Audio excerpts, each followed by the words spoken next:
Now, broadcasting live from the Podcast Palace on Park Street in beautiful and dangerous Clearwater, Florida, it's the Comedians Uncorked podcast. And now, here are your hosts, Tony God and Pat Largo. And welcome to the Comedians Uncorked podcast with Tony God. I'm your other co-host, Pat Largo, and we got a lot. This is our second one. I'm so excited about this. We did a little redecorating in the studio, and we got way more to come. So we're going to take in some of your comments and some of your suggestions and stuff like that, and we'll go over that a little bit later, how to get in touch with us. But lots going on in the show today, though. This is basically, we have our comedy news we're going to talk about a little bit later on. I know, Tony, you brought up a story about Vin Diesel and his Fast and Furious. This is going to be Fast and Furious, I believe, 10. And something he wants to add or not add to that particular episode or franchise. Also, another big one, I didn't see this. Fans petitioning the producers of Wicked. Yeah, I'm not too sure about that. That's a good story. That's funny. Because everyone's petitioning someone nowadays, so why wouldn't you do that with Wicked? I don't know if it's so much of a comedy story, but it's comedy. We're going to find out. and then another one you got down here, movies and TV shows coming soon, and a feel-good story, allegedly. Or is it? Well, we're going to wait and find out. It could be suspicious. It could be feel good, or it could be something else. It could be something else, like one of our guests we're going to be having on here, a Tampa comic who's from the D.C. area a little bit later on. We're going to be interviewing via Zoom a man named John Jacobs, who's been all over. And he's fun. Just if you didn't even know he was a comedian, in my opinion, if you saw just a picture of what he looks like, you'd be like, all right, he's got to be in entertainment somehow. Yeah, you immediately know he's interesting. Exactly. You don't know where he's going to be coming from, what angle or what side, but you definitely look at him and go, he's something. He's not just working at the mall. Yeah, it's but gonna be interesting. So we got that going on. Oh, I'm going to do a big old Where They At a little bit later on for our local area in the Tampa Bay area and Florida, but also another part of the country, because it's great now being a podcast and we're around the world. We're going to be talking about different parts and different comedians and comedy clubs around the country. So we got that going on. And in the meantime, what's been going on with you this week? Because I got a hell of a story that happened to me just a few days ago. Oh, really? Yes. Do you want to share that first? Yeah, why not? Let's kick it off this way. Let's be terrorized first, and I'll bring you guys some good news. Good, because this one, well, it's kind of okay, but it's just something that happened to me. I was at a comedy club. Yeah. And we were doing a fundraiser show. This was a few days ago in the Tampa Bay area. So we're doing a fundraiser show. And I'm outside real quick getting a drink and going to the bathroom. And normally that's my normal thing before I go on. And I just kind of stay away from, I just do my own thing for a bit. And I didn't hear the people going on like about the fundraiser on stage before the comics went up. I didn't really hear it. I was out of the room. No one informed me about anything. We just went up. So the host goes up, great, did great. The next guy goes up, great, did 10 minutes or so, great. I go up and I go, hey, folks, so where's so-and-so? And I mentioned this person's name. And they all looked at me. And then I did like a little joke about the business. Yeah. And it's just deathly silence. And that's when I realized she's dead. That was so... So I didn't realize it wasn't on the sign, it wasn't in the signature, it wasn't anywhere on the promo flyer. Nobody told me. The host didn't tell me, by the way. Could have. So this is a good moment of too soon? No, it's the perfect moment. It cannot be soon enough. This is the example of too soon. Dude, and it's never happened to me before. It's never happened to me. I like to always make sure I know what's going on. I never thought about asking, hey, is this person deceased or not? I didn't know. And apparently, allegedly, I guess the parents were in the audience. And when I said, but I didn't say anything joking about that. I was hoping someone would at least said, she's gone. Then I would have said like, oh, but I mean, are you here in spirit at least? Just to try to me. But I mean, like when I first said that, hey, is so-and-so here? She's not here. And they're all just like, literally just 60 people just staring at you. And I go, oh, it didn't go well. Wow. And then the little jokey joke about the business, which wasn't a bad joke. It wasn't like a dirty type joke or anything. But again, 60 people just going like this. And I go, oh, must be dead. So then after the show, I'm just hanging out by the bar. I didn't want to be a part of it. I didn't want... Yeah. Everyone else did great. Everyone else did, So because I was co-headlining. So the other headliner, he did great. I did good afterwards. You know why? I brought him back with a big old Tampa Bay Buccaneer thing. I'm like, so where's my Buccanear fans? They're like, yeah! I'm like, okay, thank God. That always cures death right So, there. A good football team. I resurrected myself. So I'm at the bar. I'm talking with one of the comics, and he's like, I go, yeah, she's dead. So then the host comes out, and he goes, hey, man. I go, yeah, I know, she's dead. So then he goes, okay, you did great though afterwards. I said, okay, thanks, man. Then the headliner comes out, the co-headliner comes out with his girlfriend, and he just taps me on the shoulder, and he's rubbed my shoulder, and I turn back, and I just look at him, I go, she's dead. It was like a Seinfeld episode. And he just starts laughing, he goes, oh, but you got him, Patty, you got him. Dude, that was... You kept them in the game, man. The next 25 minutes or so was fantastic. We had a great time. And thank God nobody walked out or booed or said, go screw yourself. Or no one, thank God. The owner's wife said, oh, I go, yeah, I know. She's dead. I know that. And she goes, that's okay. It's a great group. They're always here. No one's mad. I'm like, okay, because I feel horrible. So I'm just going to stand here by the bar and have a drink and watch football because I don't want to be in the room with them. Yeah, this is not good. And I don't want to get dirty looks. And that's what happened to me, man. So I hope your week was a little better. Well, I just been busy. I just been working and trying to get things prepared for some upcoming shows and stuff. So, yeah, I got I produce one-nighters and stuff like that. So, and I also do my own comedy. So I got a couple things coming up in the next couple weeks. We're going to be back over at the Tipsy Bookworm Brewery in downtown Plant City. And last one sold out. This one's shaping up to sell out. It's on the 20th. And, it's been crazy. So I'm getting ready for that. Got another thing coming up at the beginning of December at the New World Brewery. Beautiful. And they brought me in to run and produce an open mic for them. It's the New World Laugh Lab. So we're going to be basically workshopping material. Comics going to be doing their things over there, and I just got a couple more things in January booked. So I got a one I'm producing and then one I'm in. I got hired as a comic to be in. So the other one I'm producing, I got to book that one. So things are moving along, man. That's just great. Trying to keep the wheels spinning.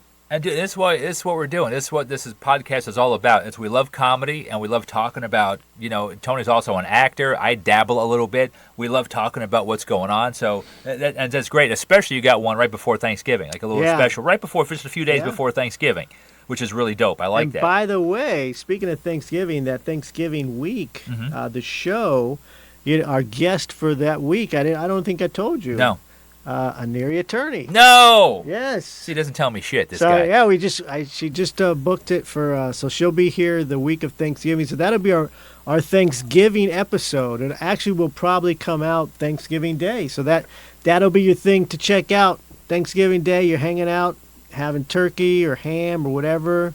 Hating our ancestors for invading, whatever. Oh, I mean, the current family, whatever it takes. Just get out of the room and just... Actually, this might bring you all together. Yeah. Because nobody... some of them always going to be that one drunk uncle or aunt and people talking about... Screw politics and religion. That's always going to be here. But just that day go, hey, guys, do you want to get some funny stuff? Let's listen to the Comedians Uncorked podcast. And that'll be about 45 minutes to an hour or so of fun stuff. Then you go back to hating each other. That'll be a really good one. So Thanksgiving coming up is going to be pretty cool. So... Oh, dude, we're going to talk about the K-Funny comedy tour and stuff like that. So I just got the light. We got to wrap this up. I just want to say thank you real quick to Julie Drolshagen of Century 21 right here in Clearwater. Give her a buzz for all your real estate needs, 727-902-9233, or visit floridabeachbusiness.com. Thank you, Julie Drolshagen with Century 21. Yeah. Got the light.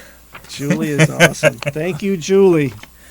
She's very busy, so we're trying to get her tracked down and get her in the studio. Yeah, definitely. But I think it's time to move on to some news. Yeah, what do you got? Oh, the Vin Diesel stuff? So this week, what I'm doing is, this week is pretty much heavy, is Hollywood-centric with the news, some news stories as far as like movies and so forth. Now, the Vin Diesel story, I decided I'm going to save that. I'm going to save that for the guest when we talk to John Jacobs, because I pulled this story specifically because he is a huge Fast and Furious fan. Mm-hmm. So a lot of you guys may already heard the story. Vin Diesel asking Dwayne Johnson, The Rock, to come back for Fast and Furious 10. So there's a whole thing about that, and everybody's been commenting on it. And there's so many ways to take that post, because he posted this on Instagram, posted a statement on Instagram. But we'll get into it with our guests later, and we'll read the story. So make sure you stick around for that. But in the meantime, I would like to talk about the story about the Wicked and the petition. So this is fans petition producers to not cast James Corden in movie adaptation. Oh, I think, okay. The Late Late Show's host Ubiquity and previous misadventures in musicals such as Cats and The Prom have caused something of a backlash. So fans are petitioning the producers behind a movie adaptation of the hit musical Wicked to not cast James Corden. The petition, which was posted on change.org if you want to see it, it goes directly to Universal, which is producing the film. And so far, it's gotten over 21,000 signatures. It simply states, this is what it says: James Corden in no way, shape, or form should be in or near the production of Wicked the movie. That's pretty much it. So, that's the whole statement? Yes. And now I have seen Wicked, the Broadway, the touring Broadway version of Wicked. It's awesome, man. It's a great... It's a great musical on stage. I am interested in seeing the movie because listen to this. Who else is in the movie? Ariana Grande is playing one of the leads. Okay. That's enough for me right there. I'll go see her. I mean, she got everything, especially one of the best singers. And everything she sings is a hit. And she sings dirty songs. Yeah, she sings dirty. Her songs are all dirty, man. You know what they are? They're wicked. They're wicked. Nice. Ariana Grande is on brand. She's on brand. I mean, she's not. She's pretty. I like her eyebrows. So I thought that was funny. It's not like it's like, well, James Corden is, I guess, somewhat of a comedian with the late night, what have you. But, and a good singer. Yeah. I mean, it's not like he can't sing. He sings when he does that segment on his show, right? When they're in the car singing together? In the car singing. I think it's just that, maybe he's just not, I know that he loves musicals. Uh-huh. He loves Broadway and all that stuff. He knows all the songs. But that doesn't mean that you're right for the part, basically. Well, that's true. I mean, yeah, of course. Because that's what it comes down to. It's like, he's got good intentions, and the people putting him in the films have good intentions, I suppose. Either that or they think he's going to draw more of an audience. But, obviously, he's not hitting the mark for the audience, so they're like, come on, man. I would like to know who might be, if he's not doing it, who would be doing it? That's a good question. Who would? But I don't even know what role would he play, though. That's the thing. They didn't even wait for him to be given a role or an option. They were like, look, just don't do it. I think it's just so hilarious nowadays. People are just so up in arms about everything, how they can do. And I love that one sentence statement, just in any shape or form, just don't. Yeah, just cancel his ass out now. Just don't put him in it, please. It's just a shame. But now you know what? Seriously, and I've never seen Wicked. Now I want him to be in it, just to spite those bastards. And I mean that in the nicest possible way. But I mean, but like you said, you already got Ariana Grande, which is fantastic. Yeah, I think, the thing is, she was, it's not like she hasn't been an actress before. She was on Nickelodeon and all that stuff back in the day before she took off with her music. So she's, she's an actress, and she's an awesome singer. She's got crazy range, man. So it's like, that would be really cool. I think that's a good casting right there. That's a good call. So the next story, this is this could be a feel-good story, and I'm gonna take it at face value for now. But this is a story about Will Smith. Will Smith. The sources say Will Smith shelled out bonuses to King Richard co-stars.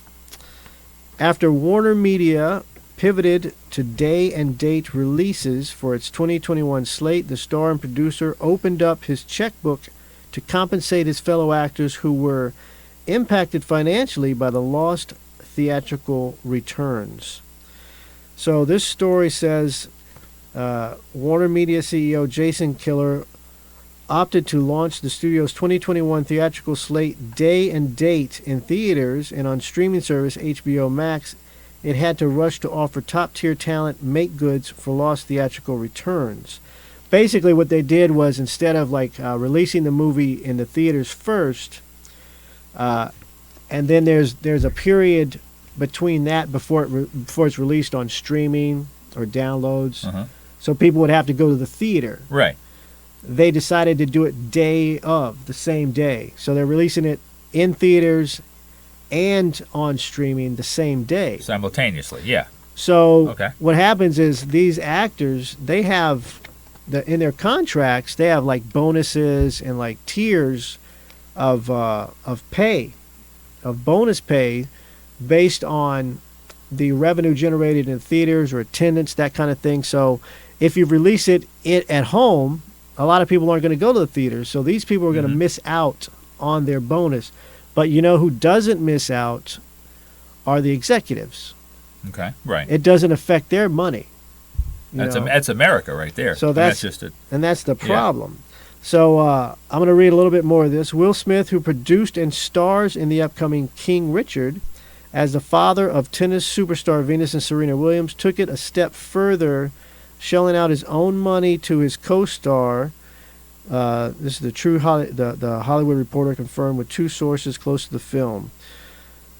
It says Will Smith made as much as $40 million and then personally wrote checks to the cast, which includes Sonia Sidney and Demi Singleton, who played Venus and Serena, Tony Goldwyn, John Betham, and Joanna Ellis. I believe that's the name. So they asked Will Smith. A rep for Will Smith had no comments about this. One of his co-stars said his generosity was expressed regularly on set, and he actually also gave. This is another quote. He also gave us iPhone 12 Pro Max gifts in boxes. Will Smith is a blessing. I learned so much from working with him. King Richard opens November 19th. Now that sounds like a feel-good story. And it mentioned they was also wrapping for them live the opening for The Prince of Bel-Air. Every day before shooting and after shooting, that's a bonus right there. There it is, a performance. That's a rap legend, an icon. And it was even no DJ Jazzy Jeff. He was just Prince just doing a cappella. Of course, what this means is that these people, that may be like a one-time payment. I guess that would be kind of equivalent to like a buyout, because they're not going to get the back end that they were anticipating or they agreed to in their contract, because the studio decided to release it the same day. Now, you see, that I don't know much about that kind of jargon, because you're way more into the acting world than I am. But when you sign stuff, right, and like, so I mean, that could keep happening all the time. Then, if you sign your contracts and you know, oh, this is going to go in theaters for now. I know we had the whole COVID thing and theaters were non-existent for a while, but don't you sign stuff knowing? Well, that's the whole thing. This is where that whole thing with Scarlett Johansson came in to play. You know, Scarlett Johansson sued was it Marvel Studios? Oh, did she? Or she sued Disney. Oh, okay. Because they did the same thing. They released her movie, Black Widows, on streaming the same time, and she had deals. Yeah. So she took them to court, and they paid her out. They had to, because they lost the case. So now, that's what Will Smith is trying to avoid with this, because a lot of these contracts were negotiated prior to the pandemic, so movies were still coming out. I mean, this is like a couple. So you're going to see movies that were agreed to a couple of years ago now are starting to see the consequences of that. The contracts are starting to play out. Yeah. So you're going to start to see a shift in how they write the contracts, and how they negotiate, So there's going to be, I would say there's going to be less back end than before. So you'll get paid more up front, and you'll have to expect less as far as what you call it. Like bonuses for theater stuff, because people, like you said, nowadays, and people are so comfortable now just staying at home.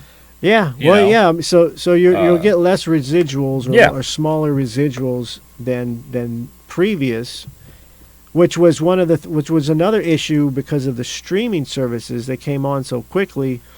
Contracts weren't updated, so people weren't really getting back end off of streaming. Uh-huh. So people are binge watching a show because they love it so much it's on streaming. Well, those people that you love so much, they're not getting paid over and over because you're watching it over and over. Right. They got paid out, and that's it. So that's one of the things that's being renegotiated in these contracts. It's like, look, you're not even giving us the data. We can't even tell, how long this thing's been, how many times it's been viewed. We don't even know how many people have watched it, where these viewers are coming from. You're not giving us any information. That was the like Netflix was holding back all that information before, and they still do. They don't really tell you all that stuff. That's their right. That's their thing. But it's like it makes it harder to negotiate and renegotiate and expect to get paid well. It's a tough business, baby. Yeah, but that's why people are getting paid up front now. Get paid up front. And when you brought up Scarlett Johansson, didn't she the one going out with Colin Jost from SNL? Yeah. God, how did he I think he just had a baby. How did he get that? I don't know. Now, don't get me wrong. And lucky son of a bitch. Dude, good-looking guy, funny, right? He's got great hair. I love that SNL segment. I love him and Che. But Scarlett Johansson, he got to see that naked. Yeah. And I'm being serious. Does. He still does, man. He still does. He got to see that. He got to impregnate her. Oh, Jesus. What? He got to do that. He got to leave it in. He got to leave it in. I mean, well, you realize that she could probably kick your ass.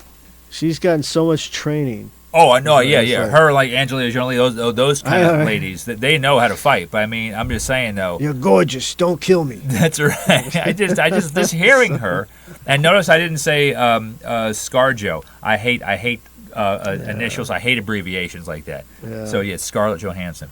But she's hot, man. But anyway, I'm sorry for that to not get paid for. I know. Well, getting back to what Will Smith did, if he did bonus them out from his own pocket, then kudos to him.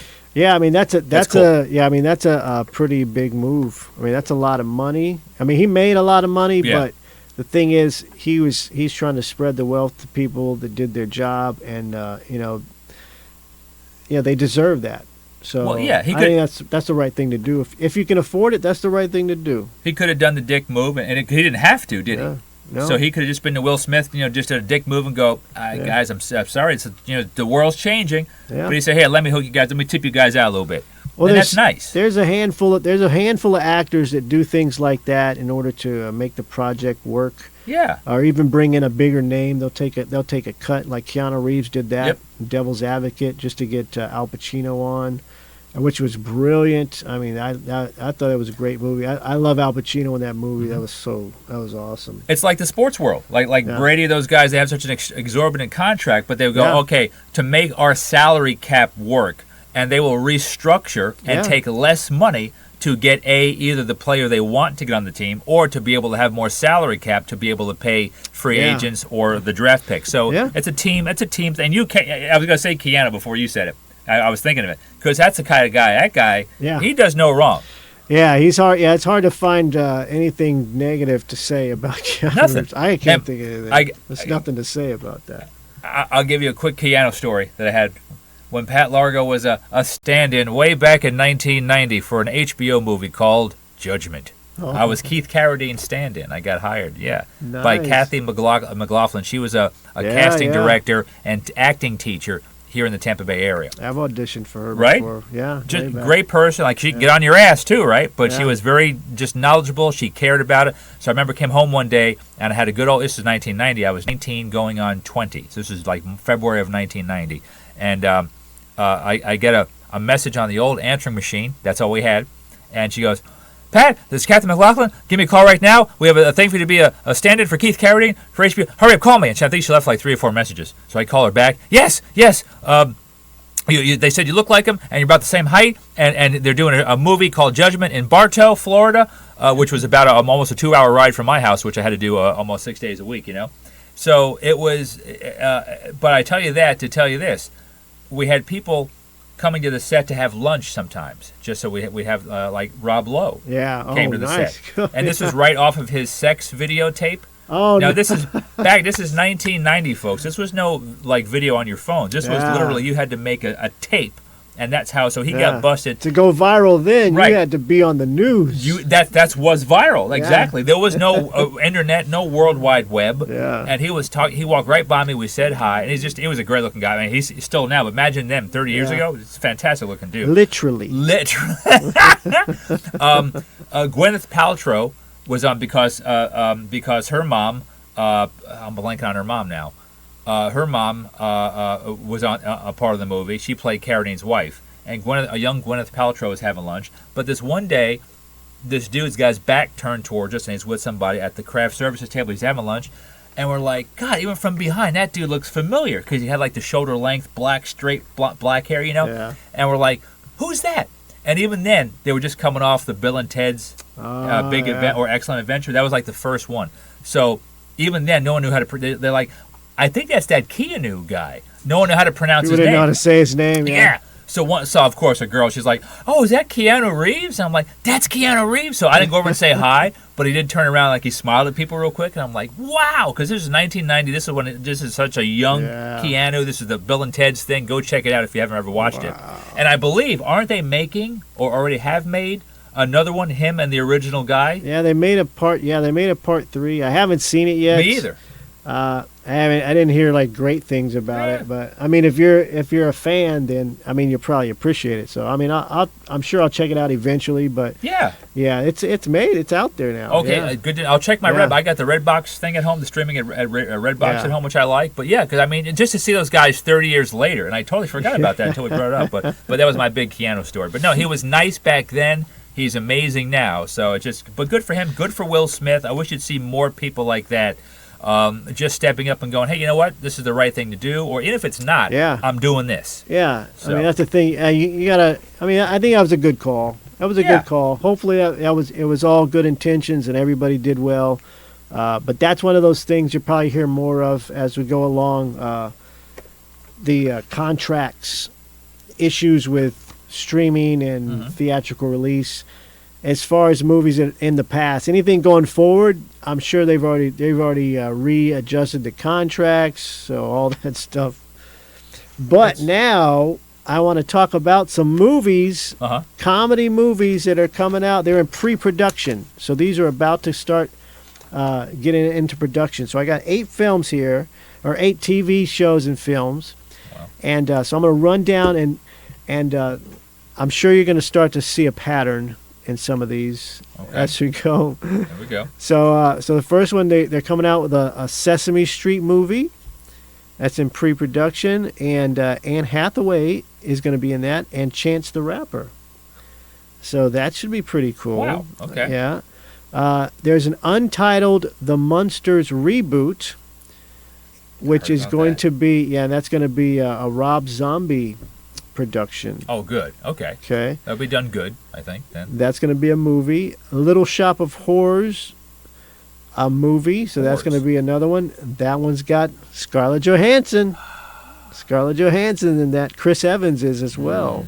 Okay. So I'd like to see that one. Although the other one that I saw before, the old one with Steve Martin and these guys, Meatloaf, that was hilarious. That was a great film. Oh, that's the class. That's right there. You can when you just say Meatloaf and Steve Martin. Yeah, that's it. Teen Wolf, the movie. Wow. It's in pre-production. This is a TV movie. Now, this I thought it made me think of the one with Michael J. Fox. Yes.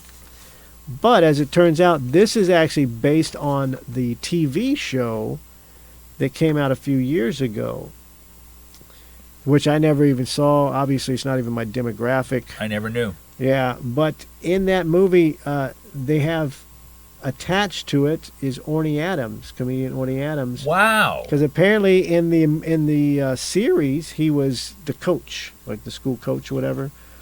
Oh, I did not know that. I didn't either. I would go back and see it just to see him in that. 'Cause Orny Adams, I know, yeah. He's a character, man. Yeah, he's got to have a good take on that coach, So it's like I'd love to go back and see some old episodes. I'm going to write that down.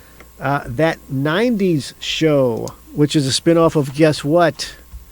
That 70s show. That 70s show, right. So this is going to be a TV series.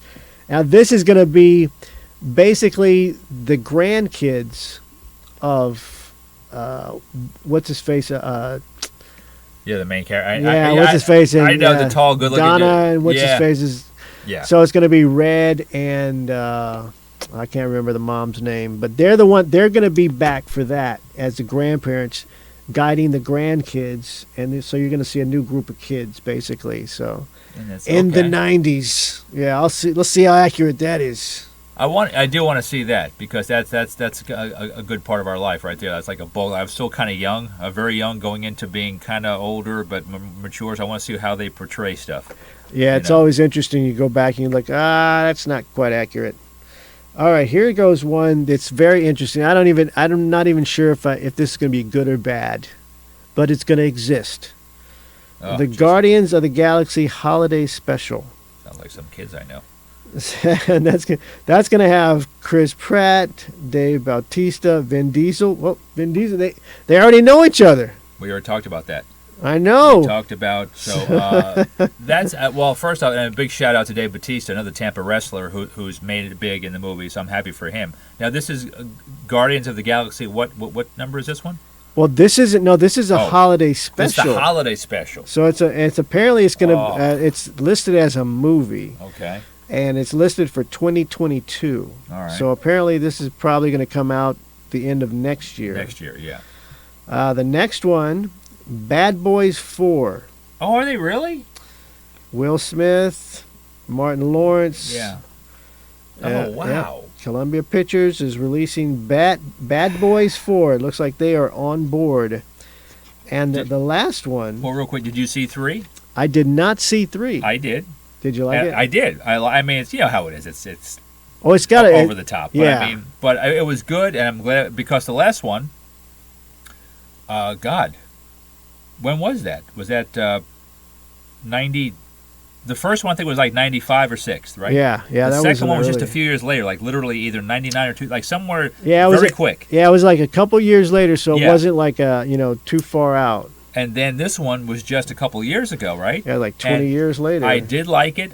They look great. I love the cast. The movie, like I said, it's always a far-fetched thing with them. But the comedy, the violence, the story, and then it just kind of gave me the idea that maybe they're kind of now so much older. I'm not giving away stuff, but one of them may have been like, okay, maybe I'm done. I'm like, okay, they're going to ride off into the sunset. And I didn't even think about, I could go for a 4. Yeah, but now you just said there, so that's a definite. That's going to be coming out. So huh? Well, wow. It's in pre-production, so they haven't started the actual production, but everything is a go. So they're green lit. Interesting. Okay, so the last one is a TV series for MacGruber, and that's going to have Kristen Wiig, Sam Elliott, Ryan Phillip. You ever see that movie MacGruber? It was a spin-off from the character that the guy had on SNL, Saturday Night Live. Oh, okay. Yeah, he's like a undercover detective or whatever. Or like it's like he's supposed to be like MacGyver. Like a MacGyver, okay. Okay. I was thinking about some other '80s show with a funny detective thing back in the day. I forget the name of that, but. All right, that one. I mean, I don't know, man. With Kristen Wiig, I like Wiig. Yeah, I do. I don't know if that's gonna. Yeah, I mean, I don't know. So I mean, that's gonna be iffy. But so, what did you find in common with all of these things? Well, a lot of like sequels and sequels and reboots. Yeah. Which means who's out of ideas? Is it everybody's out of ideas in Hollywood apparently? And because you can't do like based on or do true stories anymore because you'll get sued because people will be offended. Or you got to get their rights to do it though. You got to get that. You have to do reboots on shows that are safe because if you just try to be creative now and do anything that people are going to be triggered by, then they're going to say to hell with your movie and shove it up your ass.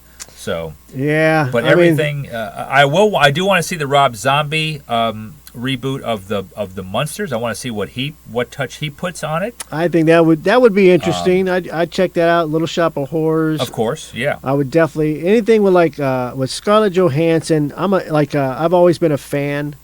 Ever since she was in one of my favorite movies way back, Eight-Legged Freaks. Oh my! Yeah, with Kari Wooer. Yep. And exactly, what's his face? The other guy who he was married to Courtney Cox, right? Yeah. David Arquette. You had Rick Overton, the comedian. He was the deputy. That's fun. Eight-Legged Freak. If you haven't seen it, it's just over the top. That is great. It's a funny movie. Campy horror movie with the like the 50 style, like the giant spiders. Yeah. And so it's fun. It's a fun one. And remember, it came out because of the one of the new Spider-Man was coming out at the time. Yeah, and he drops a line. It's a Spider-Man. It's a Spider-Man. Yeah. So they were going out head to head against that. That was Rick Overton who dropped that line. He's a comedian. So, now I got to watch this again because I forgot that Scarlett Johansson. I mean, I'm sure once I see it, she's the daughter. So it's like I mean, you're not like she's kind of like a supporting. I mean, the lead's going to be Kari Wurr and David Arquette. Yeah. But she's her daughter, so she like her and the other kid. Like they're the teens in the movie, so they're off riding the dirt bikes and messing around, screwing around. Okay. So that's where that whole story is. So it's like she's the teenage, her and the other guy, like they're the teenage kids in the film. Then there's a younger brother who's that's for the little kids. So every age group is represented. Right. But but that's like that was one of my favorite movies. So it's like I was like, oh. Ever since then, everything I saw, I would watch pretty much. I still haven't seen Black Widow though. I gotta say that I haven't seen that yet. Me either, actually. So we should watch it together. I swear, Scarlett, we're fans. I know. No, I mean, I like her too, but that's so funny. I forgot that she was in that. Just to you to say one of my favorite movies, I'm expecting something big. I'm like, that? That's a great movie. No, it didn't suck. I want people to go watch it. Those are awesome. If you have don't worry about if you're squeamish with spiders. They're almost like kind of funny. They're like, oh, we're getting the light. We got to go on. Okay, wrap it up. We got. I love the light. It's time to move on. That's right. We got a special guest today. Oh yes, this man right here. It's great because he resides locally, right here in the Tampa Bay area. He's an actor, definitely an on-screen personality, a great stand-up comedian. I'll let you introduce him. Folks, say hello to Mr. John Jacobs. My therapist told me, John, you've been coming here for 2 months, and I haven't seen any change in your behavior. And I was like, oh, well, I guess you're fired. I'm friends with a chick who's a social medium. She can talk to deleted Twitter accounts. I look like Jesus came back, but he forgot why. I look like Aquaman grew up in a swamp.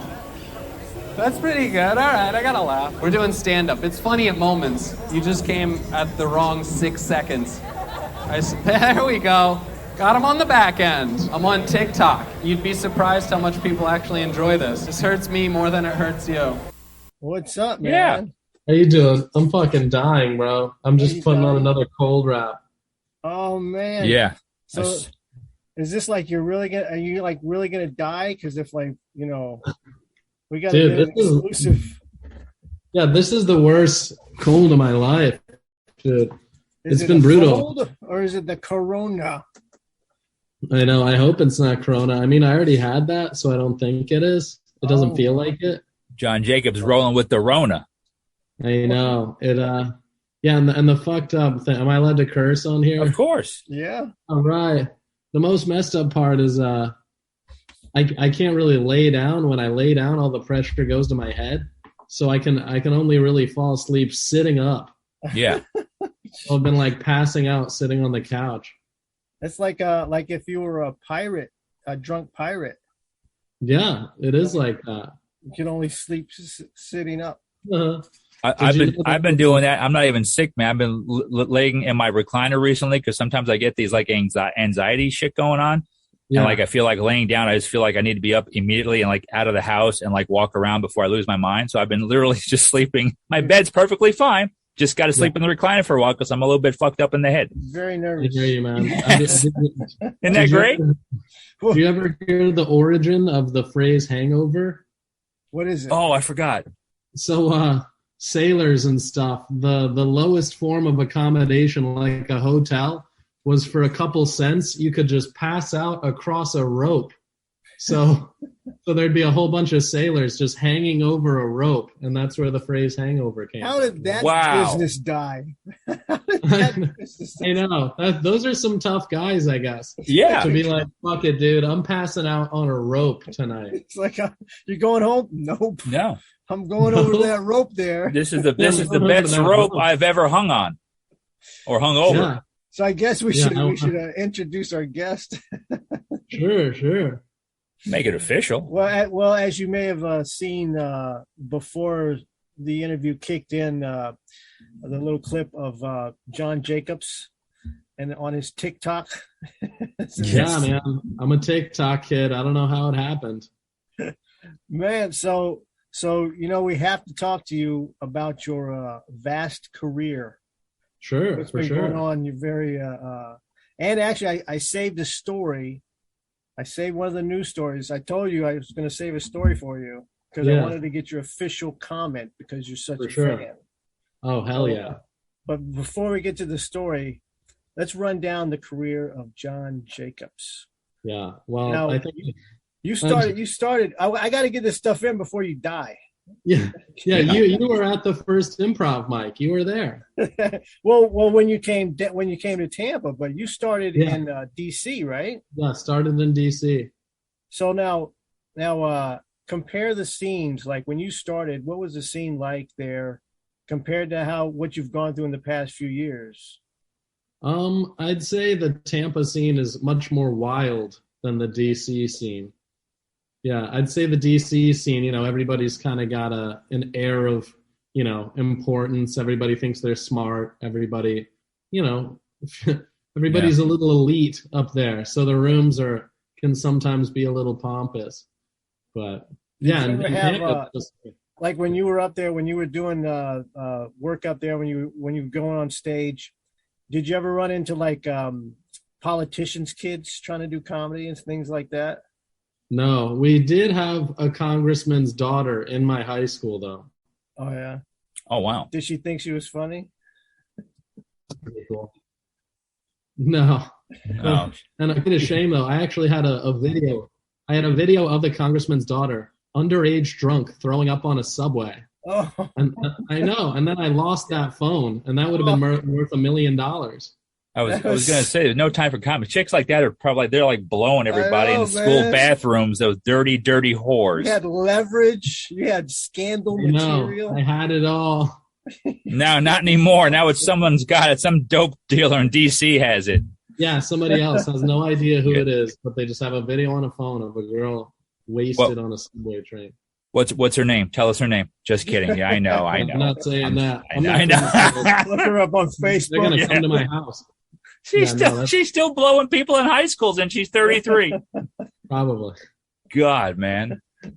So about the TV shows, I remember when you submitted for those shows, like you submitted for Are You the One?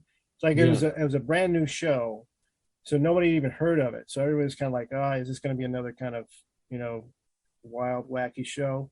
Yeah, and it was. Yeah. But it was. But what was that experience like, man? Was that like your first big TV experience? Yeah, that was my first big TV experience. I'd say it was like being on spring break for like 2 months straight, just wasted. Yeah, they had a notebook in the house and they said, write down anything you want in the notebook and we'll get it here. So that was pretty cool. Wow. Write down Bud Light Lime, tequila. We wrote down a basketball hoop. They got a full-size basketball hoop. Oh my God. Wow. Yeah, we're stuck on anybody write down anything they wouldn't get? I don't know. So one girl was into like some fancy kombucha, and we were on an island in Hawaii. So I don't know where the hell they got this kombucha from, but they'd get her like one a week. Oh my God, that's pretty good. Yeah, that's it's not pretty too cool. shabby. Thumbs up on MTV, man. Yeah. And take us back. What year was this? Or were we looking at when you were doing this? This was 2014 that I did Are You the One? Wow. And then, the real exciting part was just last year they put it on Netflix. Yeah, that was that was big. Did you get like a huge response from that alone? Yeah, it was a bigger response than the initial release, because when it came out the first time, it was on MTV, and you got to tune into the time, you got to schedule time to sit down and watch it. You couldn't binge it. You couldn't binge it. Yeah. It's like now you can binge watch. Yeah, plus like MTV, everybody naturally thinks it's a novelty anyway. Yeah. So, but to get on Netflix now, it's like, oh wow, this is a serious thing. Yeah, that, and then you did the challenge after that. Yeah, I did the challenge after that. That would have been 2015, and that experience was completely different. No, no notebooks with stuff, because the season I was on was season 26, so it was like they had been around the block by the time I got on it. So, it was way stricter. They had learned from all their mistakes. Now, real quick, John, take us back, walk people through that for the challenge. What did that entail? Yeah, the challenge is kind of more like Survivor, but with MTV folks. So, yeah, it was more intense challenges. The first day, our challenge was we had to, be suspended between the two tallest buildings in Panama. Oh, my And that was pretty wild. Okay. So that was exciting. Insane. How many waivers did you have to sign for that? Oh, all of it. Yeah, they say if you die, that's on you. Right. Yeah. Yeah. You don't get to be a part of the reunion show. Yeah, they're gonna have an in memoriam. Yeah. Right. Those who we lost this past season in season 26. And they show the clip of you falling. Yeah. I know. And then falling down in slow motion. Becomes a meme. Yeah, it's a meme. Bye, Felicia. Oh. Yeah, seriously. That's awesome.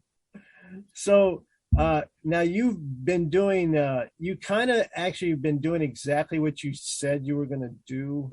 Like the first time I met you, we started talking about comedy, you said that you wanted to make videos. Yeah. Put them online for people to watch and have fun with. And that's exactly what you've been doing. Yeah. So how many, you've made several specials and short films already. Which one has been your favorite experience? Yeah, dude. Oh man, the Jesus stand-up special was a really exciting project. Yeah, because that one was a little bit scary at times to perform as Jesus in a crowded comedy club, because it's people could get offended by that. Some people might not understand the humor. I think the last time I saw somebody do something like that was David Cross. Oh yeah. So, have you seen that? Oh yeah, he did some this is way back, probably early 90s maybe. But yeah, this is oh wow. He did a variation. It's completely different than what you're doing, but it was a variation of Jesus, on stage. So wow. But that's I haven't seen anybody else really tackle that, like that. I actually have a continuation of the Jesus idea that I'm working on right now. I've commissioned somebody to build a life-size crucifix, and I'm going to do stand-up hung up on the cross, and it's going to be called Dying on the Cross. Interns will do anything for you, even build a crucifix. I think you should just find a really huge person and have them be the cross. Yeah, good giant. That just holds you up. A human cross just holding you up. Now, before we get to this incredible idea you just had right there, and before the lightning strikes us here in the studio, what gave you this inspiration or idea to do this? Well, I believe in Jesus, and I've never seen a portrayal that I really liked, and I wanted to do one that kind of felt like what it would be like if he just got thrown back here and was told to do stand-up. Because the jokes are positive jokes. Like, I'm not bashing religion. I'm not trying to, say mean things about Jesus. It's all, like, historically accurate jokes. And, lighthearted, fun zingers. So, I caught you doing some months ago when I watched you at Snapper's Comedy Club in Palm Harbor. I believe you were doing a little bit of that on set. You were doing your own set, but then you did some religious jokes, but they weren't blasphemous at all. I think the reaction is when people react in a negative way, it's more like the cynicism of the world as opposed to, it's because this is how they're reading it. Right. Yeah. That's how they're taking it. So everything's a trigger word now.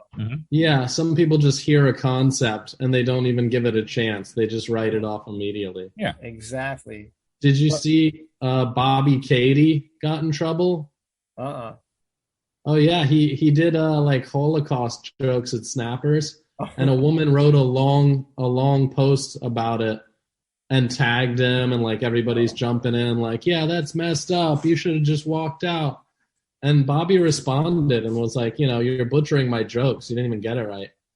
But, wow. Man, and I think Snappers is on the side of Bobby, so that's good. Yeah. But yeah, man, I haven't seen a long scathing review of a comedy club in a while. Well, right now it's that pivotal moment where comics, or I should say comedians, because comics to me are just people that want to make people laugh. Yeah. Comedians are people that want to make people laugh at what they think is funny. Sure. So I think this is the moment where comedians, it was propelled with Chappelle.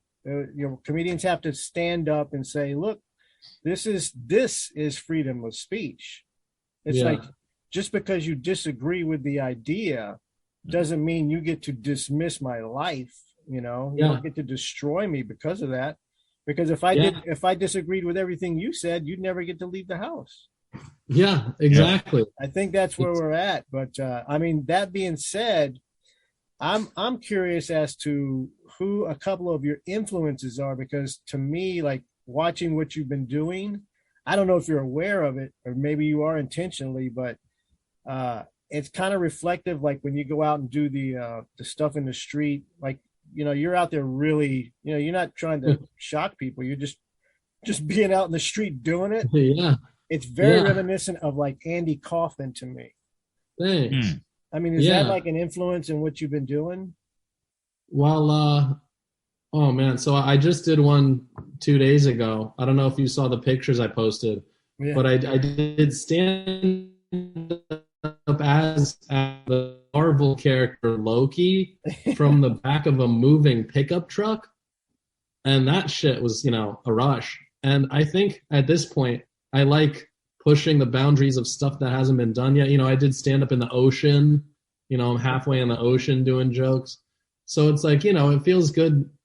Plus, once I started doing the outside stuff, I realized that a lot of people just don't have the nerve to try that. Yeah.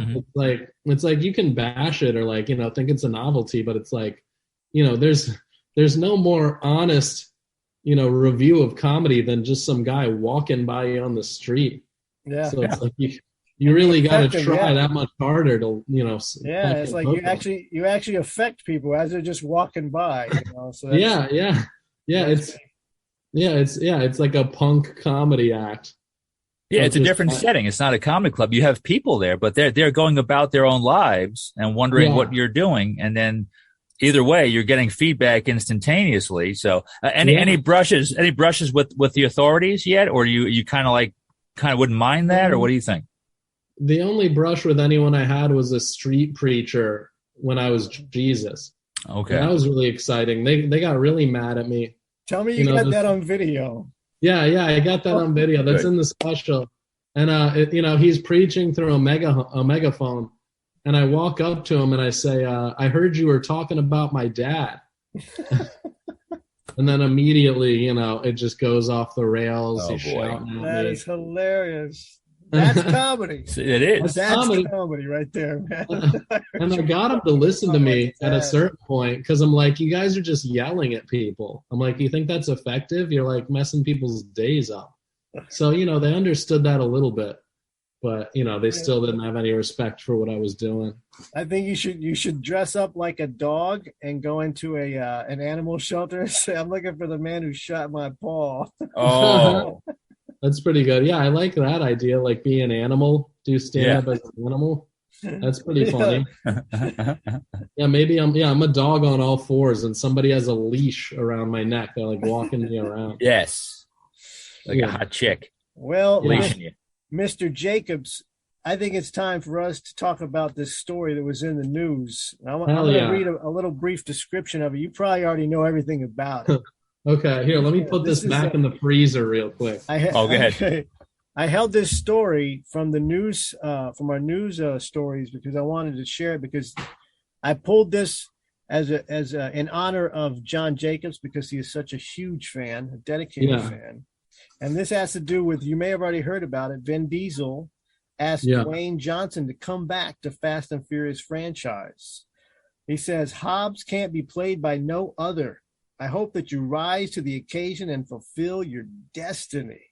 Nice. That's an inspirational message. So this was all after everything that went down in 2016. There was a fallout because they had different ways of working, basically, is what it came down to. And it showed itself in production, and The Rock decided to step out of the franchise. He made that announcement that he wasn't going to come back.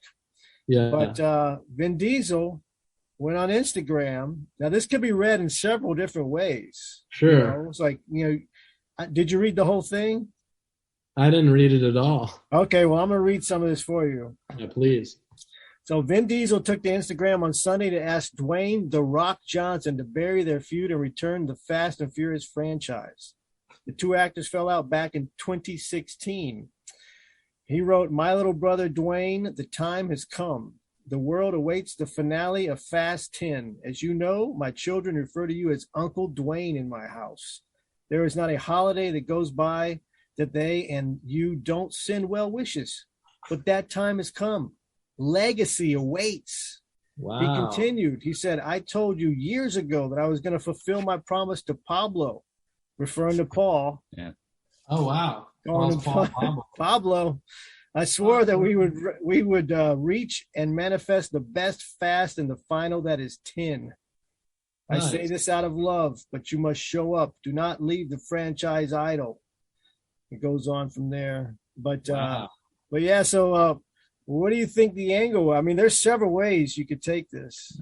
Well, first off, I love that he opened by calling him my little brother. I know. How are you going to put a jab at him and then ask him to be back in the movie? Yeah, I don't know how I feel about it, because I noticed he was gone from Fast 9. And, I did think it was rude of him to kind of take over production the way he did. But after not having him in the movies, I do want him back.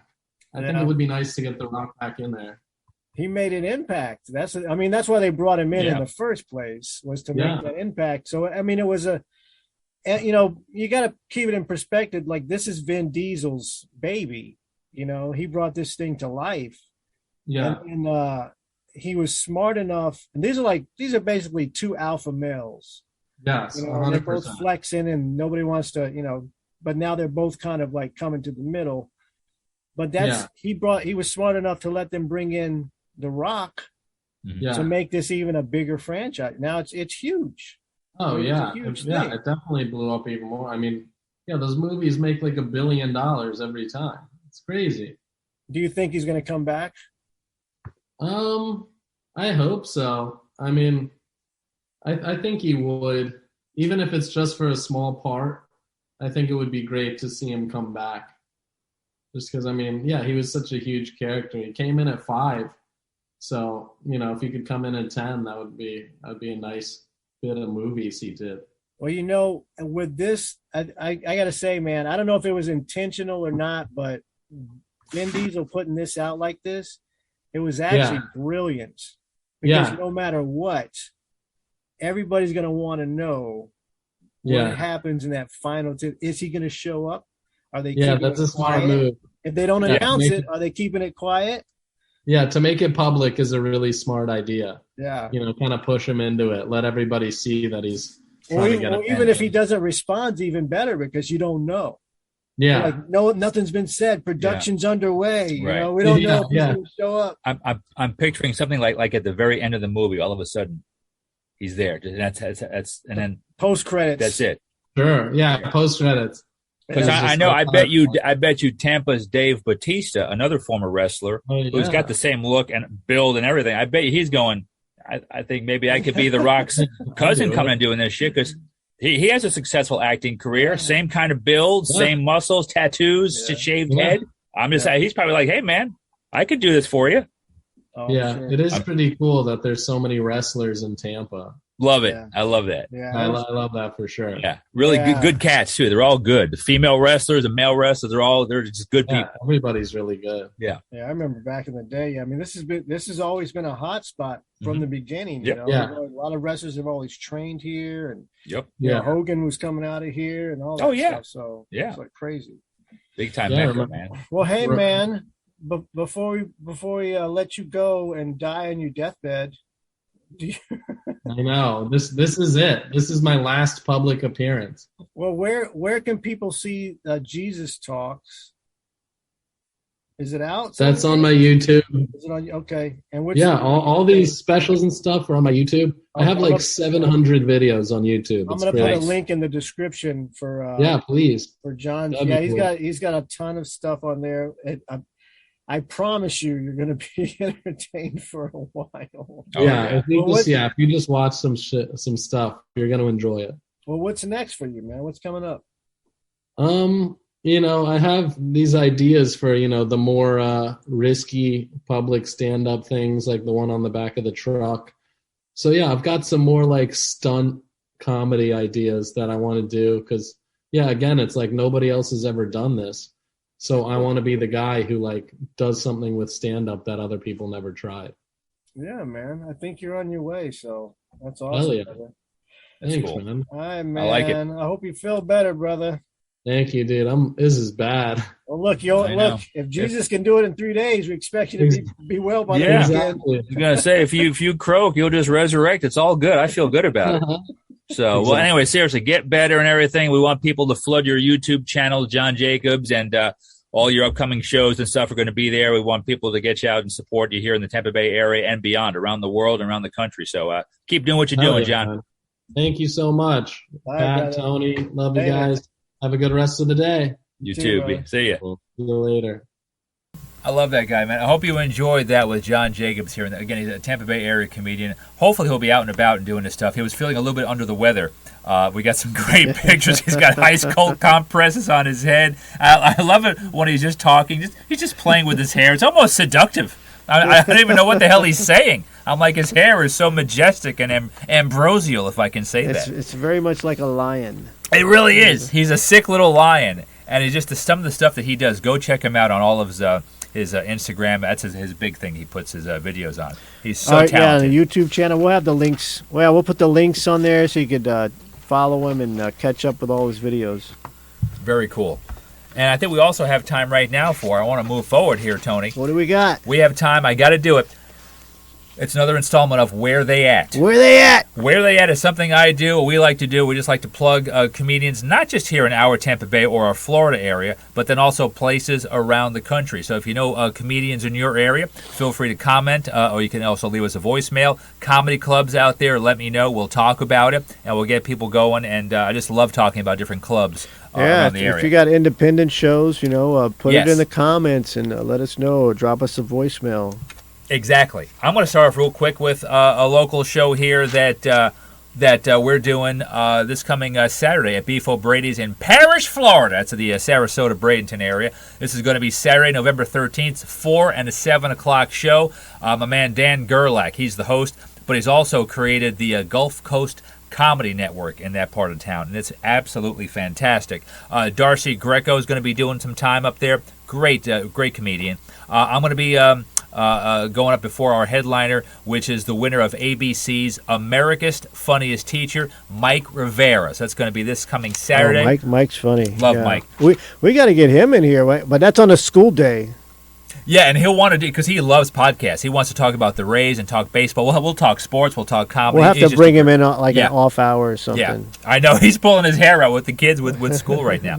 All right, here we got some big ones coming to town here, man, for the Tampa Bay area. Larry the Cable Guy, my boy, is going to be performing at the Hard Rock Hotel and Casino today, Thursday, November 11th. 2 shows, so get ready for that. And then also Eric Griffin is at Side Splitters. This is going to be the 11th and the 12th. And then your buddy, Corey Holcomb, is at the Tampa Improv this weekend. Let me do a few more of the local varieties, and then we'll spread ourselves around the country. We have also in the Tampa Bay area, Scott Novotny is at Snapper's Grill and Comedy Club. This is going to be Friday and Saturday, November 12th and 13th. 2 shows each, and featuring is Lauren Default from the St. Pete area. Mike Paramore is at McCurdy's Comedy Theater tonight through the 13th. That's in Sarasota, Florida. Yeah. Shout out to Les McCurdy. It's one of your favorite places right there. Les McCurdy, yeah. He's been around for a while, man. Long time, man. And he's the big thing down there in Sarasota. I love that place. He brings a lot of good people, a lot of good comics. He does, and that's what we love seeing, and does stuff for the local scene too. So shout out to Les. And then Ari Shafir is at the Orlando Improv, the 12th and the 13th. Another great place out there. Ari created This Can't Be Happening on Comedy Central. Yeah, the stories. And then also, I didn't know this, and I forgot the name of his last Netflix special. He was Grammy nominated for that. I believe he won, and then it was taken away from him because they found out how filthy the special was. Wait. I swear to God. How do you do that? They took it away because then they said, oh, well, this doesn't go up to the standards that we have for the Grammys. And I'm thinking, well, how did he win it didn't they, isn't there like a process? Well, I guess the process is they didn't probably do their research. You could look this up. They said that, so he won. They then rescinded that and said, yeah, we didn't realize it was this dirty because we're in the music business and none of our artists screw little kids or take coke or anything like that. So we don't have that kind of standard. But we don't like what you're saying, Ari Shafir. That's crazy. That's bullshit is what that is. So, I thought you had to do something. I thought you had to do something like really like commit a crime for something to that happen. Yeah, they just you know what? Yeah, you're too dirty. You're too dirty. You did too many Jewish jokes, even though you're Jewish. So that's anti-Semitic on their part. You can't talk about yourself. Bullshit is what it is. I think it's true. That was on the Improv bio thing. I could be wrong. And if I am wrong, it's still a great story. So let's do it. Boston. Hey, Boston. How about them Red Sox? You had a good season, man. My man, shout out Mike McCarthy, a great Boston area comedian. Love him, man. The barbarian comic. He is. He's the best. He was just down here at the Laugh-In doing some shows. So John Ryman is going to be Friday and Saturday at Nick's Comedy Stop. The hilarious Colombian Americans are going to be Friday, November 12th. And also Fahim Anwar. I hope I said that right. Friday and Saturday. That's also going to be up in that club right there. Chris Fleming tomorrow night, the 12th, is at the Wilbur Theater. And also Ronnie Chang is there on the 13th. Ronnie had his own special on Netflix, I want to say maybe in 2018 or something like that, 18 or 19. He's also one of the reporters on Comedy Central's The Daily Show. Okay. So we got that going on. And then New York City, we're not going to forget you. I'm going to be controversial real quick. I had a bunch of clubs I was going to put down. Actually, it was one club with different locations. And then I read the red banner on top of their website. And it said, you must show proof of vaccination. And I said, you can go fuck yourself. I'm not going to talk about your wow. Oh, my goodness. I'm not anti-vax. I'm not. You go do what you got to do to make you healthy. You just shut them down. Well, that's what America's all about. I'm not anti-vax. Don't go to this place. I'm just pro-common. No, I was just going to say you make your own decisions. But if you're going to brazenly put down, we need to see your card, I'm not going to show you a card because I'm not even going to show up to your stupid club on the east side in Midtown. And you know who you are. All right, let's do this. The show times are 8 o'clock. The show times, or go fuck yourself. How about that? Oh, my God. I'm sorry. Sometimes you got to get the venom out, Tony. If I don't get it out, you know what happens. All right, let's go up north to Buffalo, New York. We're going to do tonight, November 11th, Josh Firestein, I'm sorry. It's a special event along with Jared Freed. And actually, we can cut that out because I forgot the comedy club they're at. No, hang on. I do have the comedy club that they're at. It's at, hang on. Josh Firestein and Jared Freed. Let's see. Oh, I think it is. I think it's the Helium Clubs in Boston in Buffalo. Okay, yeah, that makes sense. I got a Philly club here, the Helium Comedy Club in Philly. We got shows tomorrow night for Matt Alano, Martin, and Ramin Mustafi. And those are live tapings, so I guess they're going to be either going on for just for real or for shows. Yeah, or maybe they're doing a special like Comedy Central type thing, or that would be cool. If that's the case, I should get his name right. Ramin Mustafahi. That's a tough one, but I hope he does get a Comedy Central special. Also, they learn how to pronounce his name. Dude, it's brutal. They can't let you do it. No, it looks like an eye chart. Look at that name right there. My glaucoma's kicking in. And then Saturday the 13th, John Doerr and Brent Gill are also going to be there at the Helium Comedy Club in Philly. And that's where they at. And right now, guys, we want to do the question of the day. Tony was nice enough to orchestrate this for us. And this is a good one. He says, or asks, what is your favorite comedy film franchise and who is your favorite character? Once again, what is your favorite comedy film franchise and who is your favorite character? Yes, leave us a comment or a voicemail, and we will read it or play it on the show. And next week, we will reveal our own favorite comedy film franchise and favorite character. Do you already have somebody in mind? I got two. All right, already. All right. Hold on to them. Okay, I do. I'm surprised they came that quickly, but I got two in mind. Sure. One is technically, I think, only two movies. Does that count still? Is it? Yeah. I mean, you know what? We're gonna count it. Okay. We can count it. Because if I say it like next week, you'd be like, "Oh, okay, it's kind of popular, so it may count." All right, so we'll look into that. Yeah, we'll count it. We're gonna count it. And real quick, another shout out to Julie Drolshagen from Century 21 here in Clearwater, Florida. Thank you so much. You can reach her for all your real estate needs, 727-902-9233. Hell, even if you're out of state, just call her. She's pretty. Get drunk, give her a shout. FloridaBeachBusiness.com is her website. FloridaBeachBusiness.com. That's a great name for a website. So. It is, especially here in Florida. Yeah, there's a lot of beaches. There's a lot of business. That's right. We have the most beachside, or what is it, oceanfront and waterfront property coastline, I think next to, I want to say Alaska. Wow. We have a lot going on here in Florida. And we have a lot of strip clubs. Oh, man, we have the most, definitely Tampa Bay area, most in the country, just by per capita. How about that? So, how about that? I love titties. Dude, I'm telling you. Some of my good friends are, I don't call them strippers, I call them dancers, and they're also athletes. They have amazing core strength. Man, do they? Real quick, shout out to The Whiskey, where I do the comic strip, The Whiskey in Seminole, Florida. Also, podcast platforms. Let me just say where we're at here. Obviously, the big one, Spotify. Thank you so much. You can get us on Spotify, Anchor, Stitcher, Google Podcasts, Pocket Casts, Castbox, and of course you can look us up on YouTube. Please subscribe, leave us comments, all that good stuff like that. On the YouTube channel, that's where we post our little promo videos as well, and things like that, like behind the scenes videos. So yeah, get on that, subscribe to that as soon as you can, and that would make us really happy. And like and comment and share and that kind of stuff, and tell your friends. That's it. If you have friends. If you have friends. If not, fuck them. That's right. Fuck 'em, I think that covers it, man. So, we're getting the light again. We got to wrap it up, man. We got to get the light. For Tony God, my name is Pat Largo. Thank you guys for listening and watching to the Comedians Uncorked podcast. Laugh, you deserve it. We'll see you next week.